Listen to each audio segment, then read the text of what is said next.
પતિની ઘાતકી હત્યા, પત્ની અને પુત્ર પોલીસના સકંજામાં છે। અમદાવાદના વિરમગામમાં સોની વેપારીની થયેલી હત્યાનો ભેદ ઉકેલી કઢાયો છે।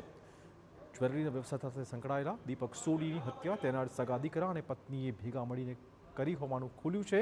પુત્ર ઉદય ધંધામાં મદદ ન કરતો હોવાથી પિતા દીપક સોનીએ ઠપકો આપ્યો હતો। પિતા પુત્ર વચ્ચે ઝઘડો થતા માતા દિવ્યાની બહેન વચ્ચે પડ્યા હતા। બવાલ વધતા પુત્રએ લાકડાના ધોકાથી પિતાના માથાના ભાગે માર મારી મોતને ઘાટ ઉતાર્યા।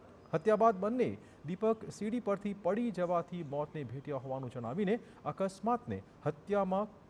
હત્યાને અકસ્માતમાં ખપાવવાનો પ્રયત્ન કર્યો, પરંતુ ફોરેન્સિક પોસ્ટમોર્ટમ રિપોર્ટમાં હત્યા થયાનું સામે આવતા પોલીસે માતા પુત્રને પકડી પાડ્યા છે।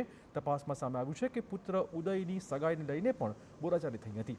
પુત્રની મંગેતરને મોબાઈલ આપવા બાબતે તેમજ પિતૃદોષને લઈને વારંવાર ઘરકંકાસ થતો હોવાનું સામે આવતું હતું।